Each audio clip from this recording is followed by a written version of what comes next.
계룡도장에서 입도하신 홍선자, 자, 여성 성도님이시죠. 할머니의 정성으로 진리의 길을 활짝 열다, 이렇게 정해보았습니다. 저는 논산시 양촌에 살면서 대전에서 미화하는 일을 하고 있습니다. 작년 옆 동네에서 살고 있던 이재문 도생님을 우연히 알게 되었고, 얼마 후 생존의 비밀을 전해받고 읽게 되었습니다. 처음에는 미화일이 피곤해서 책을 잘 보지 못했는데 항상 전화 주셔서 책은 잘 읽고 있는지, 상생방송은 잘 보고 있는지를 챙겨주곤 하셨습니다. 앞으로 오는 병난에 관한 이야기와 조상들을 제대로 모시는 천도식 문화에 관한 이야기를 들으면서 신앙을 해야겠다는 생각으로 함께 도장을 방문하게 되었습니다. 미화일을 하시면 힘들죠. 그래서 사실은 책을 보고 깊이 빠지기가 쉽지 않으신데, 이분을 인도하신 이재문 도생님께서 정말로 정성스럽게 전화도 해주시고 이제 방송을 계속 소개해 주셨죠. 그 기간 동안 이분은 책을 보시게 되고 또 방송을 보시게 되면서 그 진리가 나에게 깨우쳐주는 것들이, 나를 변화시켜주는 것들이 있었던 거죠. 그 두 가지 코드가 앞에 다른 분들이 똑같이 느끼셨던 것처럼 조상님들을 제대로 모신다. 그걸 흡족하게 공감을 하고 돌아가신 조상님들과 나름대로 이렇게 뭔가 우리가 늘 만나고 대화를 하고 하지 않더라도 이 영적으로 연결이 되어 있다는 감이 있거든요. 그렇게 해서 항상 소중하게 생각하고, 이런 분들이 바로 이런 마음을 들을 때 완전하게 긍정을 하면서 더 열심히 그래야 되겠다는 확신을 하게 되는 거죠.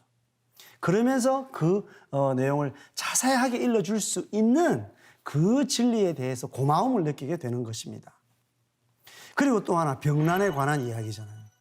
이 세상 어떤 사람이 세상에 일어나는 어떤 현상에 대해서 설명을 정확하게 해줄 수 없는 것들이 너무나 많습니다. 이 조그만 병에도 모든 세상의 선진국들이 어쩔 줄 모르고 우왕좌왕하고 있어요.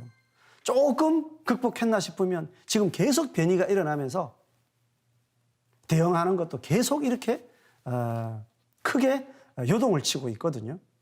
그러면 이런 부분에 대한 명확한 그 어떤 진리적인 명제를 이해시켜 준다면 이분들이 정말로 가을 개벽기라서 이런 병들이, 소병, 대병이 차례로 들어오는구나, 상제님 말씀에 딱 한 번으로 긍정을 할 수밖에 없겠죠. 그래서 이분도 낯선 종교지만은 인도자의 손을 잡고 도장을 방문하시게 된 겁니다. 예전에 불교신앙을 위해 처음 절에 갔을 때는 무언가 모르게 무서움도 있었는데, 증산도 계룡 도장을 처음 들어왔을 때는 왠지 편안함을 느끼게 되었습니다. 왜 그랬을까요?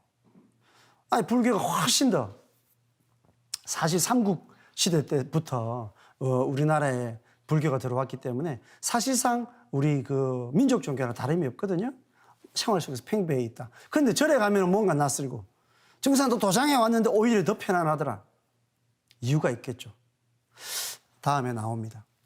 교육을 받으며 예전에 할머니가 장독대에 청수를 모시며 기도를 했던 모습도 생각나고, 과거 점을 보러 무당집에 가면 할머니가 보신으로 계시고 할머니는 계룡산에서 공부를 하고 계신다 하는 말씀을 생각하니, 내가 우연히 증산도 신앙을 만난 게 아니라는 생각을 하게 되었던 것입니다.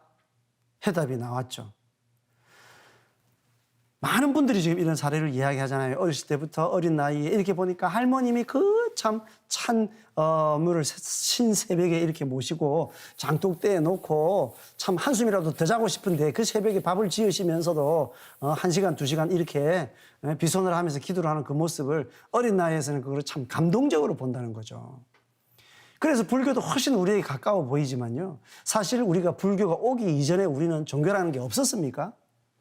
할머님의 그 비손 문화는요, 불교가 오기 수천 년 전부터 이미 우리 어머니, 할머니, 할아버지 그 훨씬 이전에 역사 시대부터 그렇게 내려오던 우리 뼛속 깊이 그렇게 뿌리 박혀 있는 유전자로 그렇게 내려온 바로 신교 문화입니다.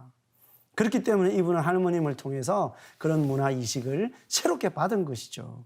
그런데 그것이 정산도 진리를 만나보니까 완전히 그것이 내 속에서 또 할머니를 통해서 살아난 거예요. 그러니까 이분은 그거를 느끼는 거죠. 그렇기 때문에 진리 공부를 하고 수행생활을 해보면서 나는 이제 이것을 열심히 해야 한다. 특히 할머니가 나를 이쪽으로 인도하셨고 할머니가 나의 옆에서 함께 하신다. 이런 확신을 하게 되신 겁니다. 신앙을 결심하면서 인도자인 이재문 도생님과 조만간 함께 조상님 천도식을 모셔드리려고 합니다. 누구나 해야죠. 나의 조상님이 항상 나를 위해서 기도하고 있다는 것을 자손이 알고 보답을 하면은 그 조상님은 큰 기운을 받고 엄청난 기쁨을 느끼죠. 그럼 그 조상님들의 그 온화한 그 밝은 기운이 그대로 다시 자손에게 영향을 미칩니다. 그래서 조상과 자손이 영적인 선순환을 하게 되는 겁니다. 그것을 우리가 우리의 문화 속에 박아 놓은 것이 제사 문화입니다. 그래서 그 제사 문화가 그 조상님을 위해서 정말 열렬히 기도를 하고 그 조상님과 깊은 대화를 하는 특별한 시간, 그게 바로 천도지성입니다. 그래서 이분은 그 중요성을 알았기 때문에 빨리 모셔드리고 싶다는 거죠. 더불어 수행과 진리 공부도 열심히 해서 주변 사람들에게도 진리를 잘 전해서 후천계백 세상의 열매 인간이 되도록 최선을 다하겠습니다. 보은. 이미 단어를 쓰시는 거에서 깊이 공부하신 그런 내용이 참 역력히 나타나고 있습니다.